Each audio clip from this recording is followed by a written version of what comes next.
They had a candy shop right next to the place where I worked. We had a nice candy shop there. And you could go in and get ice cream or anything there. That was the American candy shop. Mm-hmm. And we always went there and had a little something to eat. Did you know Mike Mansfield? Yes, we knew him. How did you know him? Well, just met him and talked to him a little bit, with people with us, talked to him. What did you Never went any place, but we just, met him and talked to him, and that's all. Did you know his wife, Marie? No, I don't think so. Yeah. What about Senator Murray? Did you ever meet him? Mm-hmm. No, I wasn't I was never a person to be very active in quite a few people. It was just mostly kids or somebody we were going out with or something, That's the only people we were kind of active with. Yeah. Well, did you ever know anybody that was raised in the Paul Clark home? Well, I knew a couple of them were raised there, but it didn't make much difference. We never associated too much with them. Why is that? Just I don't different parts know. of town? I just different parts. People going to wherever people lived, we went go and stay with them, Did you ever hear Butter Driscoll play the piano? Oh yeah. What do you remember? I'll never forget the time when we went to the Jailhouse down in Butte now. Now where's that? The Jailhouse where they used to put them in jail in Butte years ago. On Broadway Street. On Broadway. And they had it there next to the courthouse. Right. Right next to the courthouse. City Hall. And then this place was the courthouse there, and the jail was right next to it. And so all of us would go to that. So they was doing bootlegging days. So all the guys that were bootleggers were all in jail. So my aunt and my mother Lena and my mother and myself, it took a day to go up and visit this one guy we knew was in jail because he was put in jail for bootlegging. And so we went out to visit him, and he said, oh hell, he said, what's the use of going home? He said, stay and have dinner with us. He said, we're making a big dinner tonight. They had, I don't know how many chickens they were cooking. They had one of the stalls that they had for people, for them, that they had food there to eat, to make and cook for months. I'm telling you, I don't know how they ever got rid of all that food they had there. And they cooked this, the guys that cooked the meal, and then they serve it to us. And we went there, and one of the guys married, the girl married a guy in the jail. They were both in jail, so he married her. They married him. They had a deal for them and give them a big hell of a deal, and they got married. And I don't know whatever happened to him. So one guy got out and never went back. Oh, that raised hell, I'll tell you. They closed it all down to get the guy back in jail. Eventually he got in jail the next day. Well, now, what made you think of that when I asked you about Butter Driscoll? Oh, I don't know. There's something about that. The bootlegging days maybe made you think of that? Thought of it, I guess. Yeah. But I'm just saying, there's as true as I'm sitting here. That guy, we went to jail that night, and Hank didn't go with us. Mama, just the three of us went. And so at 12 o'clock, my aunt got a hold of the phone, and she said, we're coming home now. And he said, about damn time you're getting here, he said. So we could get dressed up and put our coats and hats, and away we went to Rug Hill to get home. But that was the funniest thing to see that, And they closed the jail for a month. Nobody could get out of it because that guy got out of jail. And but you couldn't even go in and visit anybody. And everybody had, and when you went there, everybody had a jug under their pillow, because everybody had brought a little liquor with them.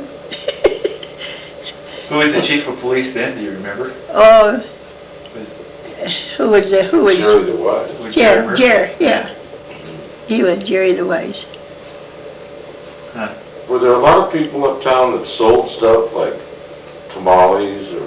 Yes, they had. Well, they had different places that made tamales.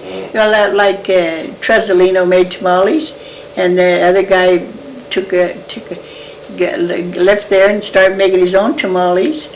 And then they had Meaderville. Meaderville was a pretty good place to go eat, you know. There's everything there. When you sat there to eat in Meaderville, you never got up too fast. By the time you ate all the spaghetti and the raviolis and all the shit, the old guy that run the saloon there, run the biggest part of that, what was his name? Caparish. Caparish, yeah. What was Hennessy's store like?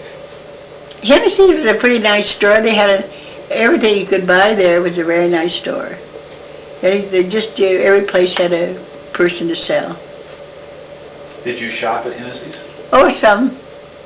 Yeah, sometimes during the holidays, some of the women would go up and get read something out, take something out of the store, put it on their bed or put it on someplace, and so the people would see it was new, and the next day bring it back to the store.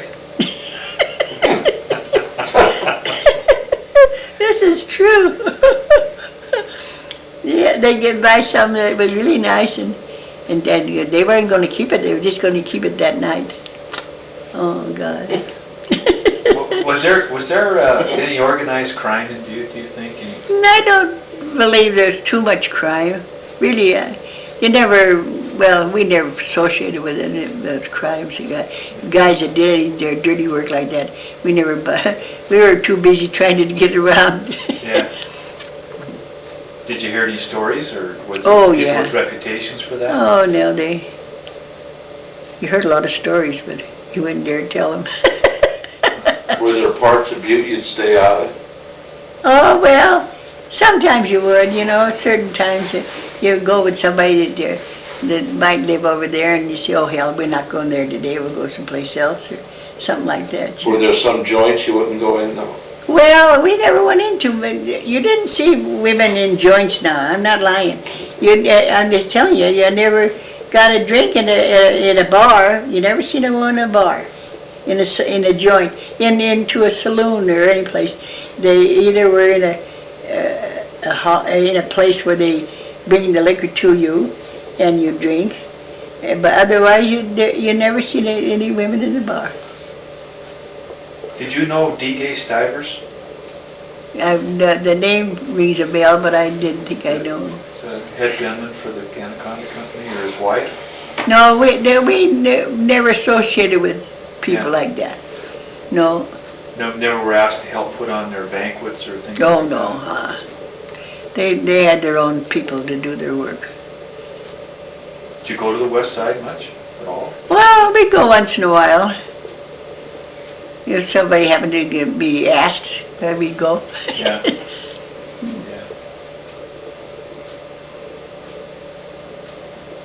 Do you remember your horses' names? Oh God, no. You don't. Gosh, we'd look in the paper in the morning and see what race he was in or we'd read the paper and find out how the horse ran in the race before. So you actually raised a racehorse? Well, You owned one? Well, we were there all the time. We were at the racetrack every day, and my father and mother knew more about that than I did. But we'd go and we'd get the dope. They'd say, listen, here one last race there against that horse, and he's running against him again. And well, it didn't really sink in too much because we weren't betting a lot of. But when we bet, we would bet with your husband or something like that. We never went and by yourself. Well, you remember the original racetrack down by the Oh the yeah. fire hall Oh yeah. off Grand Avenue, and Yeah, wasn't that a big track? The end of the streetcar ended there, and then they get out and go to the deal. the streetcar would come up Wall Street, Yeah. right? And come onto the track. Would Yeah. you go in there? Yeah. And you must have been pretty small though. Oh, I was little. I'm telling you, I ate more hamburgers than anybody else could eat, I guess. Because every time my mother and dad went out with some people who had quite a bit of money, and they had a little bit of money, you know, and they bet a lot. And my dad would take us up there, and they'd always be sure that I'd have something to chew on. And yeah, that's true. we went out with them, and that was a 30-day season. yeah, 30 days, and then 15 in Anaconda and 15 in Deer Lodge, and they take the train from here to there. Did you go to Deer Lodge and Anaconda yourself? Oh yeah, with my mother and dad till they charged me $1. I stayed home because the dollar was a bet. Them always a dollar bet, you know. And well, Jesus, a dollar, 4 bits and 2 4 bits, it makes a bet. So they'd leave me home. But a lot of Butte people would go to the races. Oh yeah, my dad used to walk over across Harrison Avenue into the racetrack, and it was always clean. It was always a nice white looking place. It was white, and it had all these big seats, you know. And everybody sat in the same place all the time. They'd say, "Well, nobody sat anywhere you sat at any time." They always had their certain place to sit in the racetrack. Well, who ran that? Who organized it? I don't know who owned that. Who had? Butte Jockey Club. Oh yeah. So yeah, they have clubs, you know, their own. Then they had a place where all the guys that the one time there was a little fella there, and so he got to come out to see if he could go with my Mrs. Sylvain, Albina, and he was going with her, and he said, don't touch my pants because I folded them up last night and slept on them under the sheet, so it put press in his pants. So people really dressed up at the races? Oh yeah, they dressed up. And he always dressed out, he'd always have his pants, was always the nicest crease in his pants, you know, because he'd take his pants and brush it